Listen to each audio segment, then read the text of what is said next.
Okay, I hope everybody can see my screen okay. We're really looking forward to this webinar today, how Boeing improves proposal quality through automation and metrics. And I think we can start kicking off. To start off, I'm delighted you're all welcome to join us. And just before we kick off, I'd like to introduce myself. My name is Evelyn Wolf. I'm the VP of Marketing here at VisibleThread. Today we'll be on this webinar for about an hour. As Zachary just did, and Patrick just left us a little note as well to say everything looks and sounds good. Thank you, Patrick. There is a question facility in the GoToWebinar control panel just on your right. If you have questions throughout the webinar, pose them there. We have a Q&A session at the very end, and I will pose your questions to Dawn. There's also a quick survey at the end, and I would really appreciate it if you could take the time and let me know your feedback on today's webinar.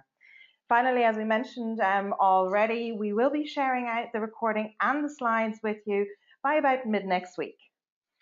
And now it's with great pleasure that I get to introduce our speaker for today. Dawn Francis has over 19 years experience in the proposal space, and as part of her role at Boeing Global Services, she coordinates across multiple divisions in a variety of business capture activities. Thank you so much, Dawn, for joining us today, and I'll now hand it over to you. Wonderful. Thank you for that gracious introduction. I'm happy to be able to present to everyone today. As she said, I work in business capture at Boeing, and we currently have a team of proposal professionals and contracts personnel using VisibleThread to improve our proposal quality. So how do we do that? We're going to talk about key features of VisibleThread that we use, the metrics that we use from VisibleThread docs, and potential VisibleThread enhancements that we'd like to see in the VisibleThread application. Across Boeing, quality is one of our top 10 policies. So proposal quality, of course, falls under that policy. Proposals are our face to our customers, so quality in those documents is incredibly important. So there are several elements to submitting a winning proposal, and that being technical, price, compliance with the customer's solicitation documents, our history of performing in that workspace, and the quality of our proposal. All of those things work together to ensure a win. So for us, go ahead, quality, we use VisibleThread in proposal quality because it automates the proposal manager's analysis efforts, which allows us more time to focus on other equally important areas. The structure of our proposal, back up. Sorry. That's okay. The structure, we didn't practice, just so everyone knows, we didn't practice the page turns here. The structure of our proposal teams is always different. So the authors and the book bosses that we use vary from team to team because of the nature of the topics and the areas in which we compete. So our core managers and proposal support team are the main users. We recently expanded our core group to include contracts and pricing. And during proposal kickoff, we have a standard set of charts that we show to the authors to let them know the areas that we're going to be monitoring and measuring and tracking during proposal development. Okay. So we at Boeing follow a standard industry process of proposal preparation and reviews, from receipt of the government solicitation to submitting a final proposal. And back in 2014, when we first started using VisibleThread, we developed this flow chart to show where the elements and capabilities of VisibleThread were applicable throughout our proposal process. So in the beginning, when we receive a solicitation, we perform a risk check. Now, these are standard VisibleThread capabilities. We perform a risk check.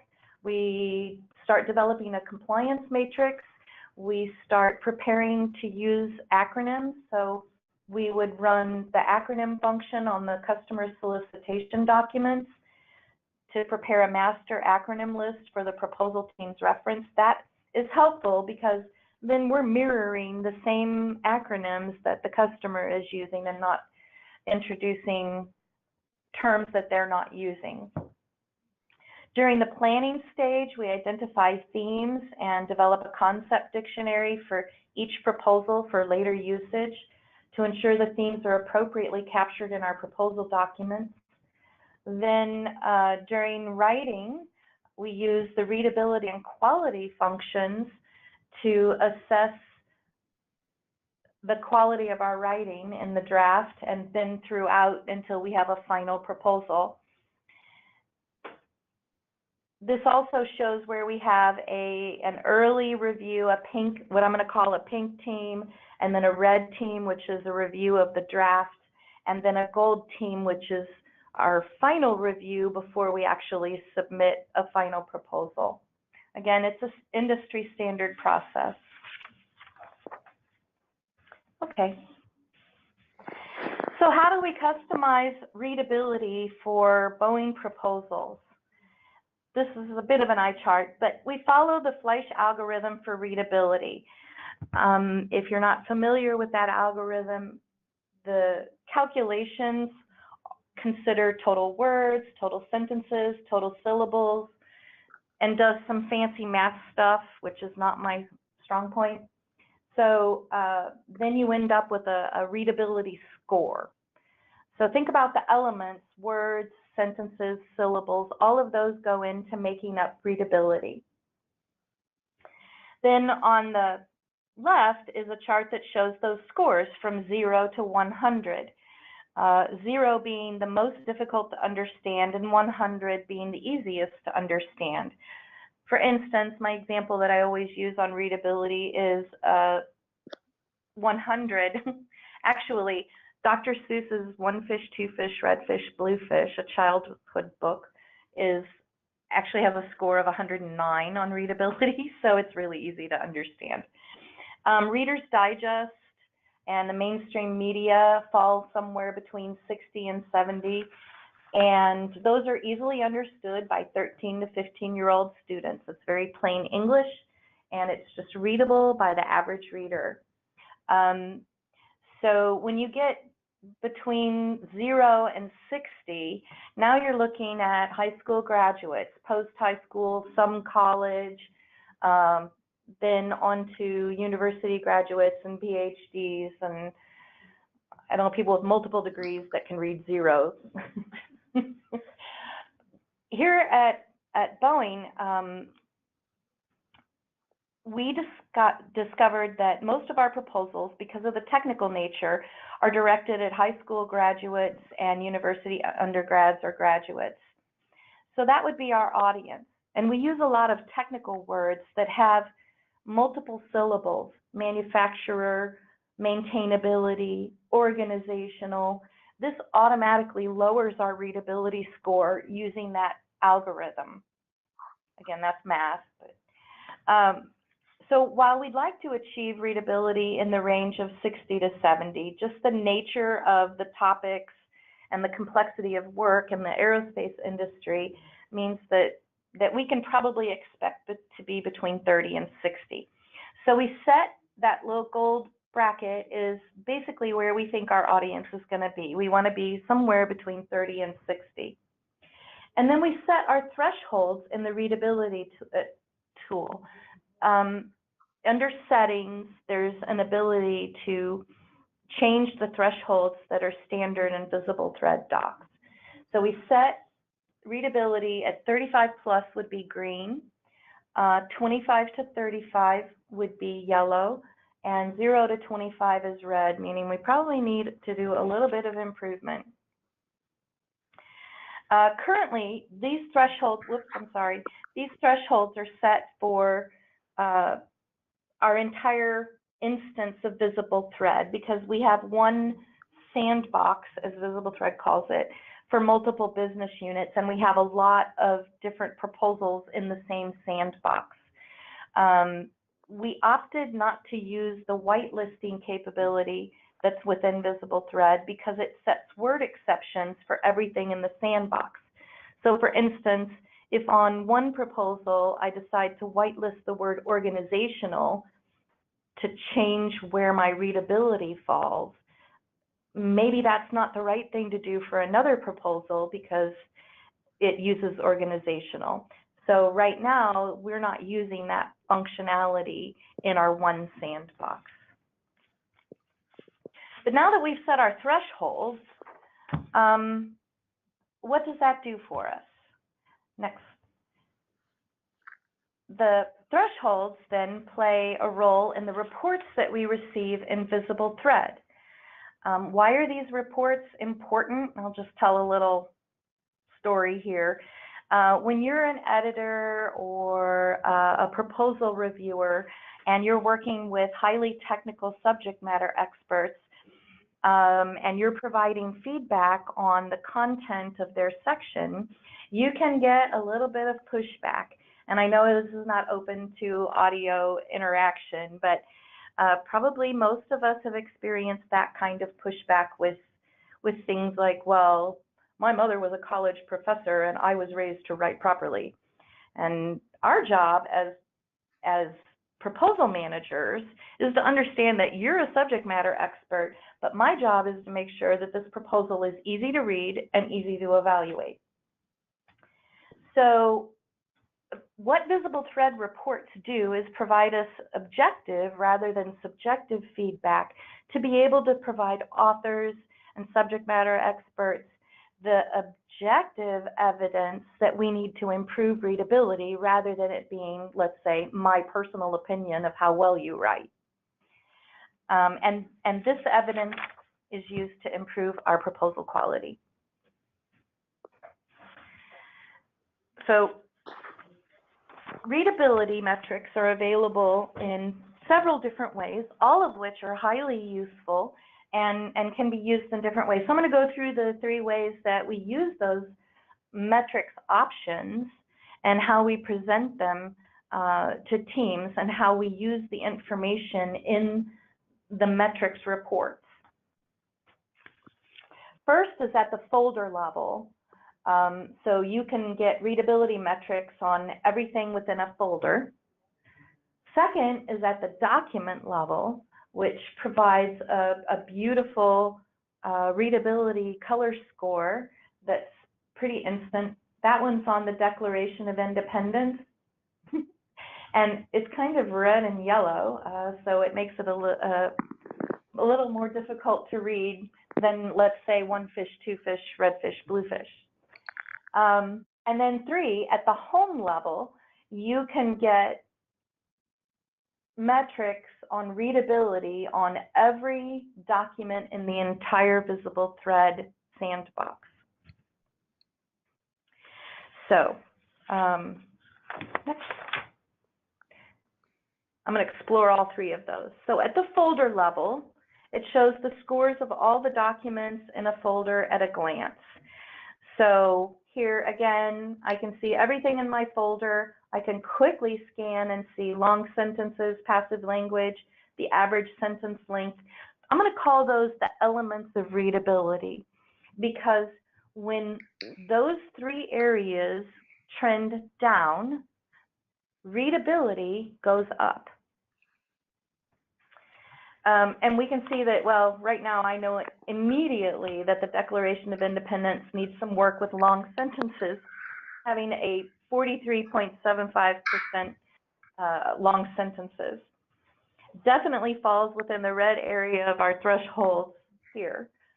And then 1 fish, 2 fish, it has 0 long sentences, 0 passive language, 5 words per sentence, and 109 is its readability score out of 100. And so it's readable by infants, which is a good thing because it's a children's book.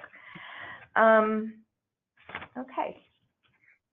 So this view, at the folder level, you can do some things with. If you rearrange the documents in your folder, this particular example shows where we had version 1. It was what the author wrote. Version 2, and we took a snapshot of it. Version 2 is when it's been edited using the readability report from the initial draft. Version 3 is using the readability report from version 2. So this example shows how the readability reports can be used by authors to improve the language without doing anything else. Just simply addressing long sentences, passive sentences, and average sentence length. So version 1 had, these numbers aren't that bad because it's still gold, but 7% long sentences, and we took that down to 3%. The same with passive language, it trends down, average sentence length trends down, and then readability goes up. Now, it takes a lot between those three elements to move the numbers on readability substantially. So even though this is a slight change from 29 to 31, it's still an improvement, and we treat it as an improved score. And the reading level is shown as grade 10, so it has improved the reading level. So this is still a positive example of successive iterations of editing using VisibleThread. Now, again, this is, oh, sorry, back up. I just had one more thing. So this was using a snapshot of the folder level report, because when you export it, it exports into Excel. And I wanted to make it visible, and I use these with my proposal teams so that I can show everyone. But I had the snapshot, this folder level report, and then manually add arrows. That snapshot method is a little bit unwieldy for a large proposal with several subsections. Okay, at the document level, which is the second method, you can see readability, probably the most important level. Using the readability tab at the top, you are on the Declaration of Independence, as you can see in the left pane. And in the center pane, it highlights your entire document's readability and the elements within. Again, we need a lot of work on this one because it's red.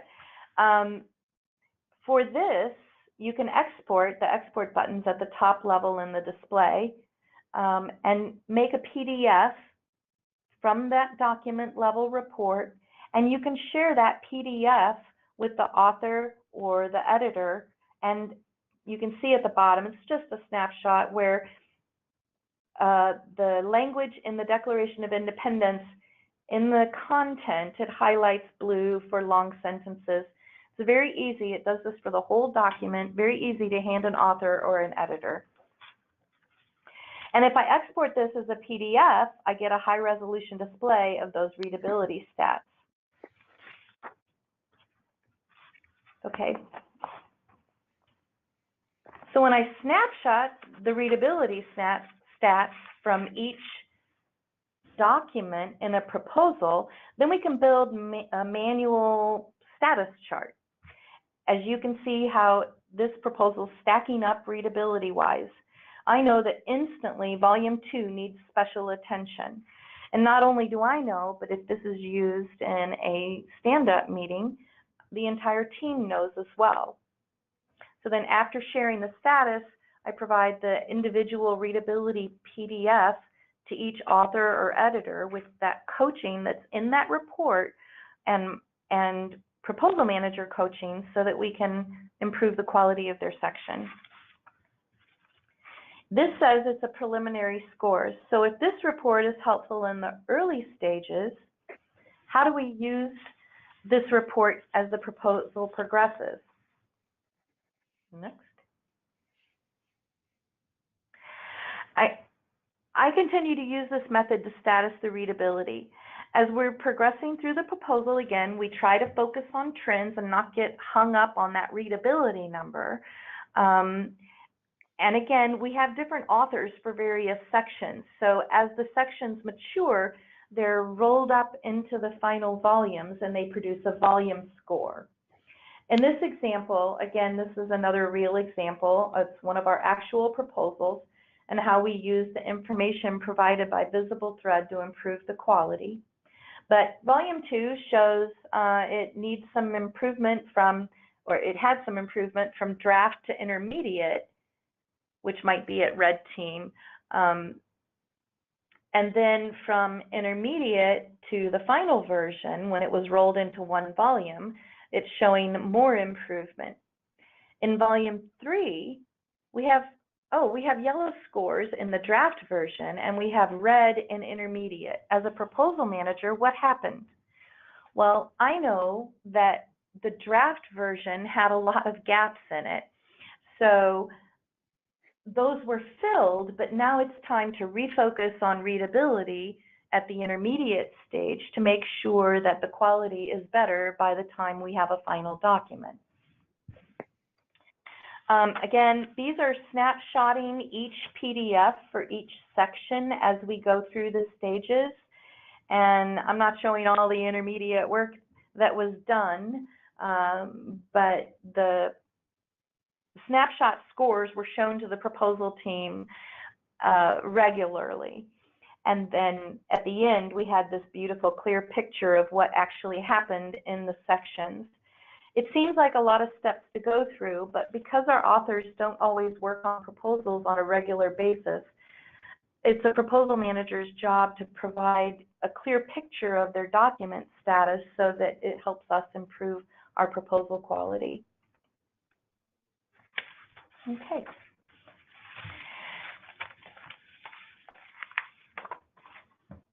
The third level that you can get readability metrics on is at the home level. So that little house up at the top, you can get a summary report of every folder and every document that's in your VisibleThread instance. The overarching metrics here are most useful for proposal managers and upper management. But you can use this data on individual proposals, and the home view is helpful for creating trend charts. For us to provide these reports outside the tool, we have to, again, export it. Excuse me 1 minute. Just coughing. And the export tab is up at the right corner. So when you export it, next chart, you receive a vital stats report. And that report is the readability stats, the scans used, the concepts used. There's a lot of information in the vital stats report, but for us to use this raw data and track our trends in readability, we eliminate some of the columns that we don't need for this report, like the number of hits or the concept scan or the quality scan dictionary that are used, and the others that are marked out in blue. We save this as an Excel compatible file rather than a CSV, and we developed an Excel method to produce trend charts based on the readability numbers. Those readability numbers and the original document are highlighted in yellow here. So we take this raw data and we perform a lot of data rearrangement in Excel manually. Next. I think I did a different snapshot here, yeah. So once you have different snapshots of the scores or the status of your proposal sections at various stages, draft, red team, pre-red team, post-gold team, whatever you want to call it, up to final, then you have the ability to start tracking the trends. So we already eliminated some of the data that we didn't need from the raw vital stats file. And then what we need is highlighted in yellow, the readability numbers and the actual document it's associated with. Then we assign a short file name to aid in creating the Excel graphs, like executive summary would be XSUM, just because charts don't take a lot of words, as everyone knows. But for each section, then we move those metrics into this matrix that we developed. You could probably do it in pivot tables, but we set this up a few years ago, and we just reuse it all the time. But the different sections at draft or read, you just fill those in and move your numbers into this matrix, and then also establish the goal, which are the thresholds that I was discussing earlier. 35 is our threshold for readability, 4% for passive language, 5% for long sentences, so on and so forth. And then, using that matrix and the chart function in Excel, go ahead, please. We developed trend charts with manually added arrows as trend indicators. So we can see the gold lines are our goals, and we can chart the progress of each volume in a proposal and the elements of readability. So when passive language, average sentence length, and long sentences go down, then readability goes up. These charts are most helpful for management. I mean, they're helpful for the proposal teams as well, but most of the time we generate them for management. I'm so used to stopping to ask for questions. Okay, next chart, please.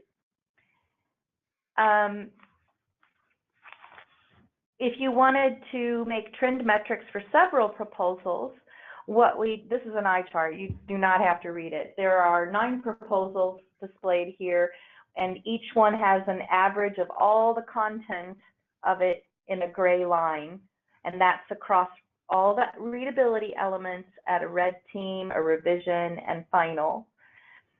And you just take those averages for each proposal and put them in the trend matrix to produce your charts. Next.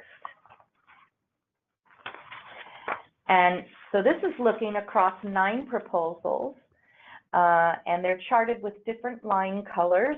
Our goal line is there in yellow. Our manually added trend arrows are there. You can see that on average sentence length, proposal 7 didn't improve. It's, oh, wait, maybe it wasn't 7. Which one? Yeah, proposal 7 didn't improve, but it did improve in readability. So average sentence length isn't the only component. It takes in all word syllables, passive language, long sentences, average sentence length to change that readability score. So this is a helpful management trend chart to show how we're doing across several proposals and not just one. Next, please. Alternately, if you didn't want to chart the proposals, you can take the elements for all 9 proposals and just show how we improved our quality in each of those. That's a very simple chart. Passive readability, as it should, is trending up to 35, and the passive language and the others are trending down, especially long sentences. So a lot of good quality improvement in these 9 proposals.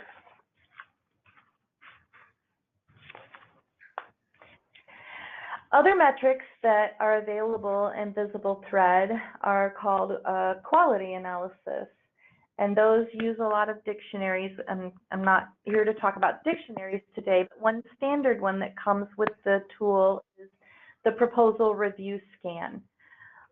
It's standard, but we've kind of tweaked it a little bit to our purposes for the aerospace industry.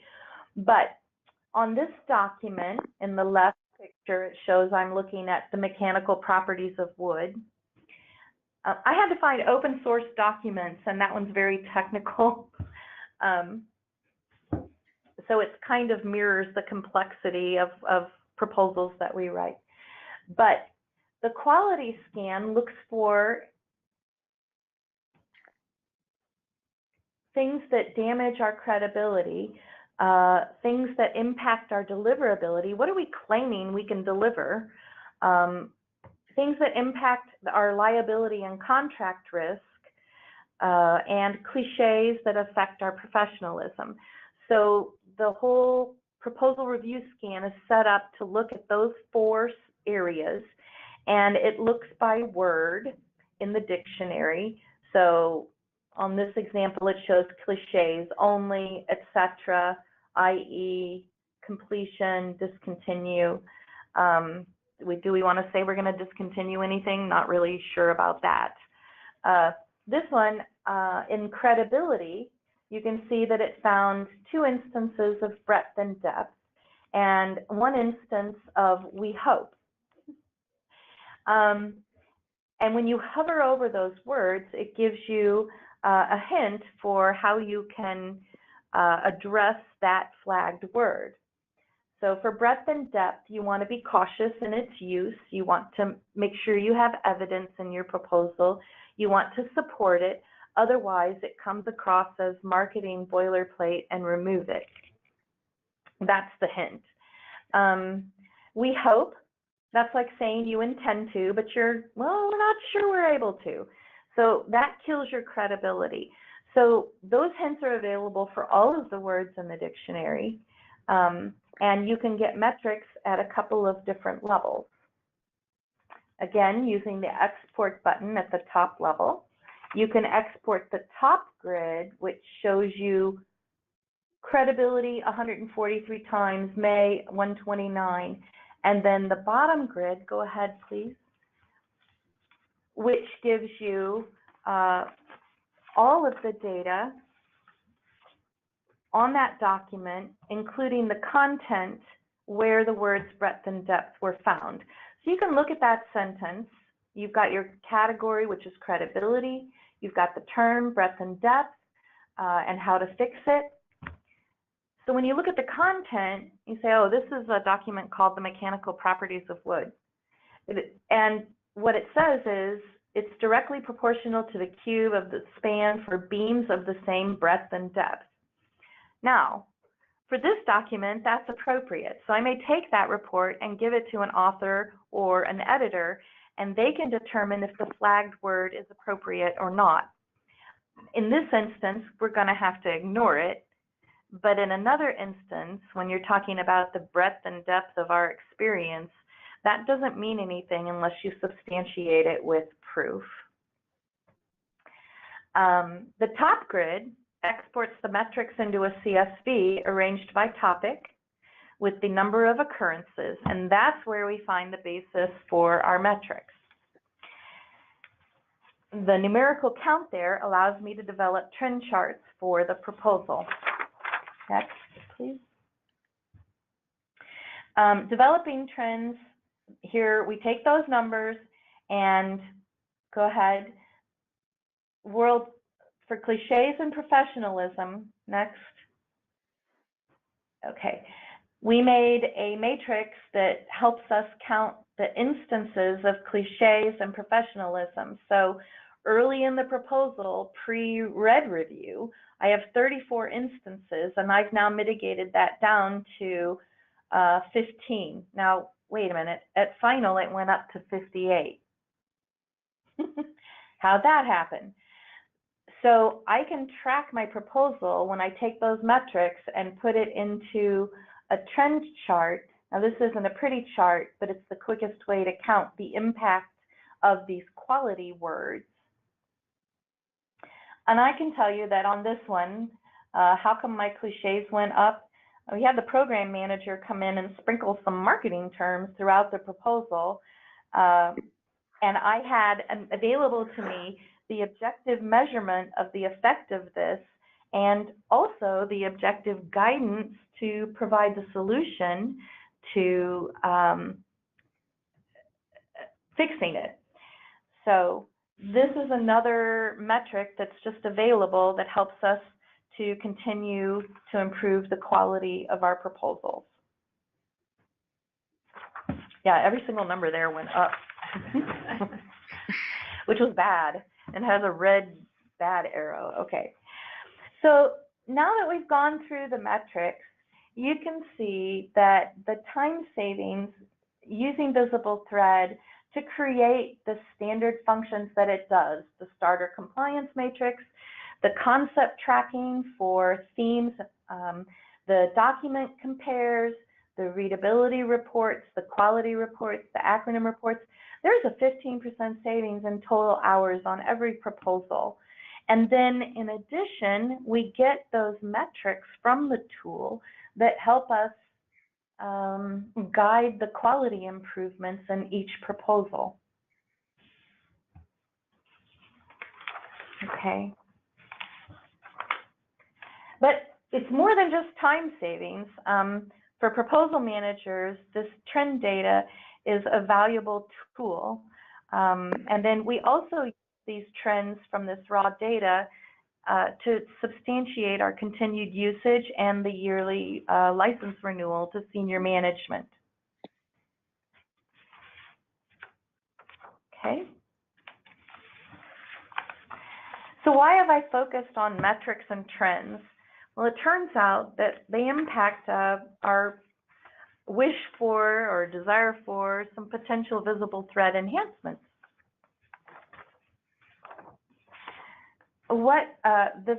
The metrics are available right there. They're already available. The reports are available in VisibleThread. And so taking VisibleThread to the next step would be some automated reporting with maybe some color score dashboards as a separate function, or the ability to select documents from a folder to display in the dashboard.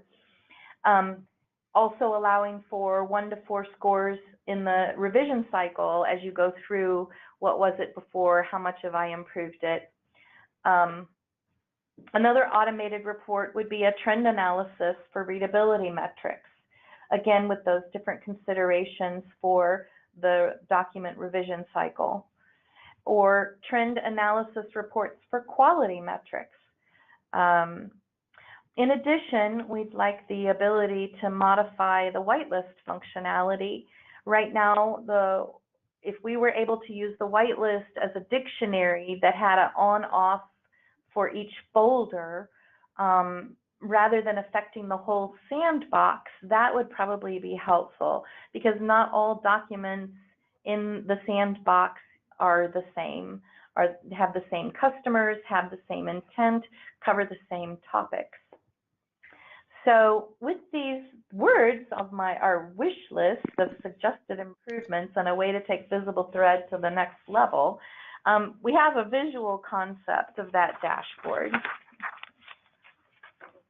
Okay, where perhaps there's a summary report at the very top level, instant picture. My readability gauge says I'm in green. It shows the supporting elements of readability and they're trending down. Oh, that's pretty awesome.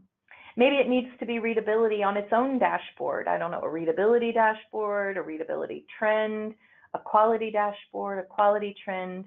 This just shows one dashboard, but there are multiple ways that this could be implemented with the data that's already in VisibleThread. So there's a quality trend. I can see that I've increased my quality in the final version across several elements.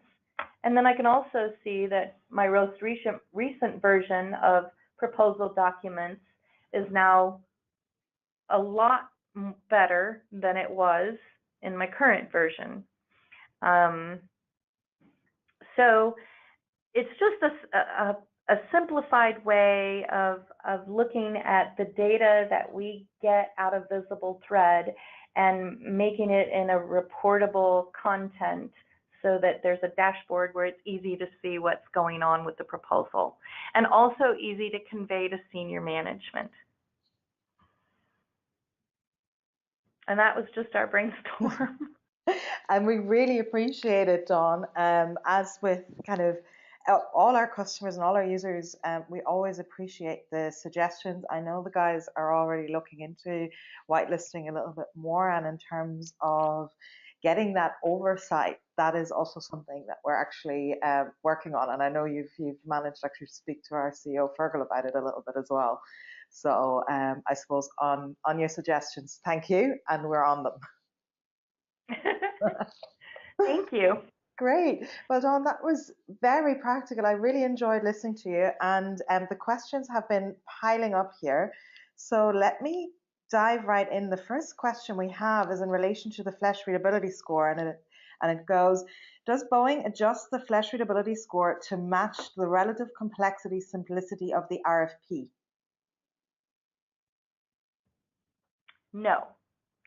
We determined when we first implemented VisibleThread docs that if we changed the score for everything, then summary scores would mean nothing.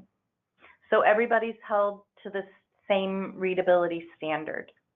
Okay, and just out of interest, because you're working with a lot of subject matter experts, do they find it difficult at the beginning to adjust to having to write in a more readable fashion?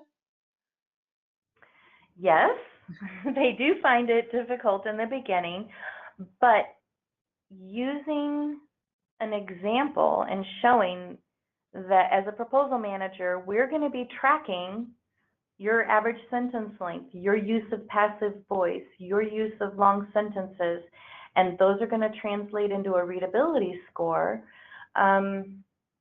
They come around pretty quickly, and then having the ability to hand them a document that says, here are all the areas that are impacting your readability score in this section, and here are the suggestions to improve it. They can focus on those and make pretty quick work of cleaning up their writing. Okay, fair enough. Then that's great to hear. The next question we have is from Jeff. He's asking, is readability just how complicated words are, or does it also include sentence structure or how sentences are organized? So I'd be happy to take that. So it is to a certain extent how complicated it is, and as Dawn went through, we're looking at passive voice, sentence length. So to a certain extent, yes, sentence structure, because if it is too long, then it will actually come up as an issue, will be flagged, and your readability score will drop. Here's a second one by Kimmel. If Boeing does not match the readability scale of the delivered proposal to the RFP readability, does this not skew the mirrored functional checking of the delivered document? I'm sorry, can you repeat that? Sure. So if Boeing does not match the readability scale of the delivered proposal to the RFP readability, does this not skew the mirrored function? So if you were to perform a readability analysis on a government solicitation, you would find out that they're written very poorly. So we don't want to do that. Fair enough. Okay, and here's one from Suzanne. How are you gathering the analytics? Does VisibleThread do it for you, or do you need to create a folder to analyze each document? I did not dig into that, but folder structure is important in VisibleThread, and you learn pretty quickly, oh, I should have put this in a different folder. But for instance, if you're working on one proposal and you want to look at all the documents in that proposal, then you can just put all those documents in one folder and call it the proposal X. And then if you wanted to look at just some numbers on one document in 3 different versions, you might want to, like the example I used with the version 1, 2, and 3, those 3 documents were in one folder all by themselves because they're an example that we use all the time. But it's very easy to run these numbers and extract them from the vital stats report if you have all your documents in one folder for that proposal. And then when you're analyzing the RFP, you might want to make a folder simply for the customer's documents. And I would, yeah. Sorry, go on. No, I'm done. I was just going to say, you probably spend a lot of time on naming conventions and making sure that people are following a certain structure when it comes to folders, naming documents and all of that, so that it can be easily identified. Yes, it's a learning curve, again, but it doesn't take long to learn that I named this document Document 1, and I have no idea what the heck it was about, so I don't even know what I'm looking at anymore. So you learn very quickly to put, okay, this was Volume 1, Section 2.2, the pre-read version and the date, so that you can find it later and compare it to something equivalent. Absolutely, that makes sense. Okay, here's another one from Kimmel asking, does VisibleThread provide grammar check plus functionality, suggested active to passive or long to short verbiage? That's yours. Absolutely. So we do check for passive voice, and we do make sure that we suggest and point out how much passive voice you should be using, because you should be avoiding it to be as clear as you can. And obviously we point out long words as well as long sentences as well. So again, as you improve on those, as some of Dawn's graphics showed, as if you improve on those passive voice long sentence use, you will see your readability go up overall. Okay, now here is another one from Kimmel. The words we use are short and dull, rates well as being short, active and readable phrase, but the message has little exploratory power and is far from compelling. Does VisibleThread track or measure very important but more subjective factors like, does what I've written make any sense? That's a really good question, and I fear that is bringing in a certain level of AI that we don't have yet, Kimmel. It's because it's quite subjective, I suppose, whether something makes sense. What we can say is that a sentence is more likely to make sense if it is shorter and written in active voice. So we can certainly point out that, and that is what we will point out to you. So as you were saying in your example here, the words we use are short and dull. Is a short sentence, there's little explanation in it, but that doesn't stop you from adding a second short sentence to explain it more, rather than having, say, one sentence that holds 27 words or so that becomes quite difficult to grasp and understand. Marie is asking, will we be able to view this presentation after the webinar? Yes, Marie, I will be sending these out to you by early mid next week, both the recording as well as the slides, so you can go over it and have a look. How does VisibleThread measure risk? So I suppose maybe that's actually one for you to answer, Dawn. How do you feel when you go through your proposals and you get the recommendations back and the statistics back from the tool? How does that impact risk for you? Well, that's kind of a whole different topic from readability. We use VisibleThread in a couple of areas for risk. One, and it's topics that were not covered here, but when we do a risk checker, we're using a dictionary that includes contractual words, things that are liabilities, and we run that against that. It's actually a quality check using a different dictionary than the proposal review scan, and we call it risk check. And I think that might be available on the website as a standard dictionary, but we check the proposal to ensure there are no risks inherent in the solicitation that we do not, or that we want to flag and investigate whether or not we want to respond. But number two, as far as when the proposal is done, when we're looking at risk, that can be measured using a proposal risk dictionary if you built one like a theme dictionary. I'm looking for XYZ words that indicate we have the proper executability, and that takes a little bit of time to build that proper dictionary, but also it doesn't tell you, yes, it's there.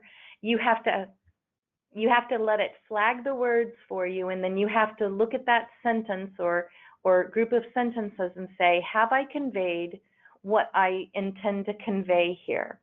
And so it makes it a quicker check because it will flag those areas for you, and then you can just skip through them and say, yep, that's good, yep, I got it, no problem. Oh, this I need a little work on. But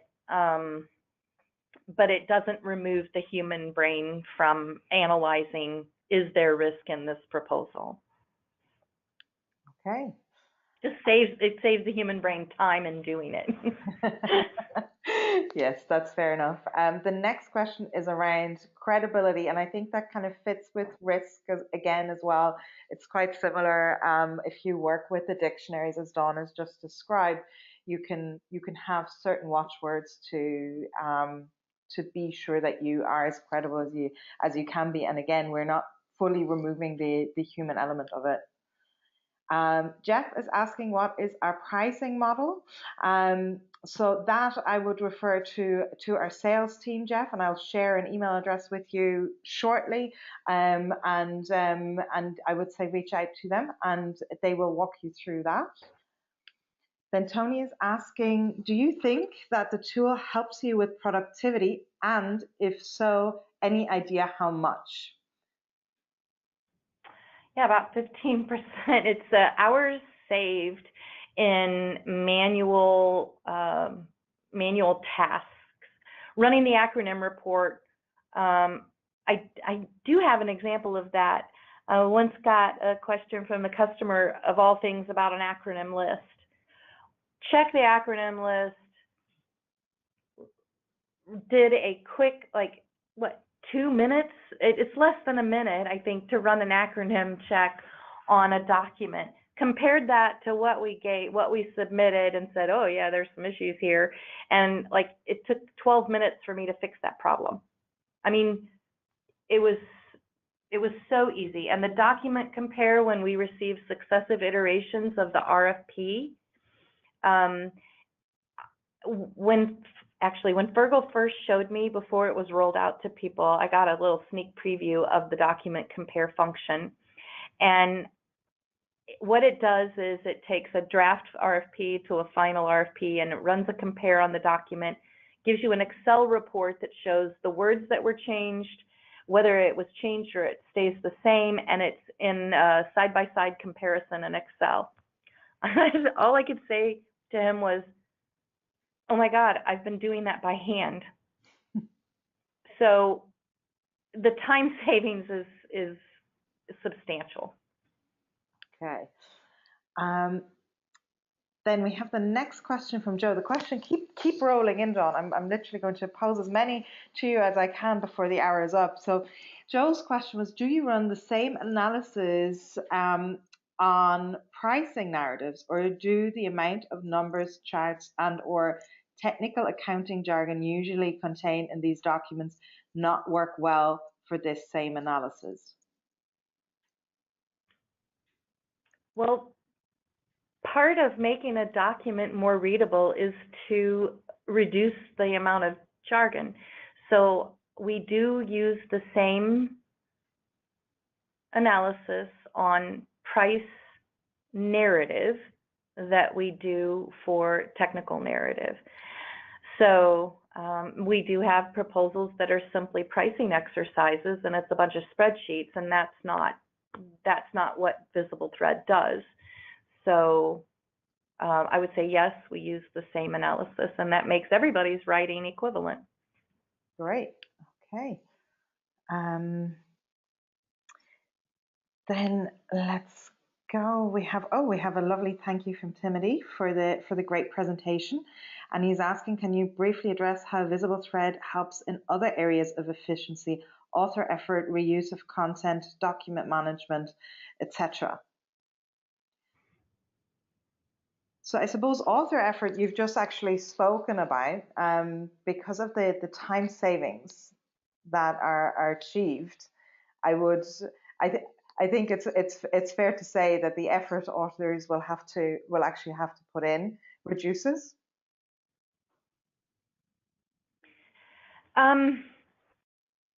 So our instance of VisibleThread Docs, we don't use it as a storage tool,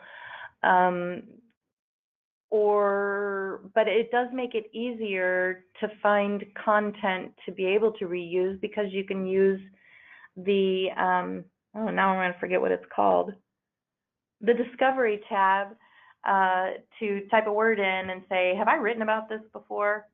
So you can find other documents throughout your whole sandbox that have those same words in it. So it could be used that way. Then we have Debbie. How much time do you spend on average to do the analysis with VT on each proposal?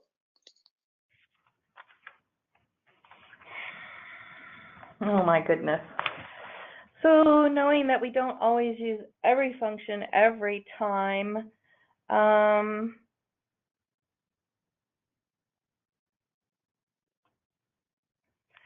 it's probably about 30 hours. I mean, how much time do I spend doing it, or how much do I save? How much time do you spend on average to do the analysis? Doing the analysis. Mm-hmm. Yeah, maybe about I don't know. Between 12 and 30 hours, depending on the complexity. If you have just one RFP, or if you have an RFP with 87 attachments, I mean, it's going to take a little bit longer, but that also allows you to save a lot more time when there are more documents associated with a solicitation or a proposal, because so much more is automated. And if you do a matrix and you shred every document, and if you do a document compare on every document that comes in from draft to final, but it's still worth the time, because doing it manually, well, that'll just make your eyes cross. Very true, very true. And I think on that note, we're coming up to the end of the hour. Guys, I know you had plenty of more questions for Dawn, and what we'll aim to do, they're all recorded, so what I'll aim to do is get back to all the questions we didn't manage to get to today. So I would really like to say thank you so much to Dawn for joining us today and making this a really valuable session. And a last word from us, if you're looking to improve your compliance, reduce risk, win more business, do email us at info@visibleThread.com. We'd be delighted to have a more detailed conversation with you. The stats that you can see there on screen are actually statistics that our users shared with us at our recent user conference. So do reach out if you have any questions at all. That email address again is info@visibleThread.com. I want to say thank you again so much to everybody for joining us today, and a very, very special thank you to Dawn for presenting to us. Thank you for having me. Absolute pleasure. Wishing you all a lovely Thursday, and hope to see you on our next webinar. Thank you. Bye for now.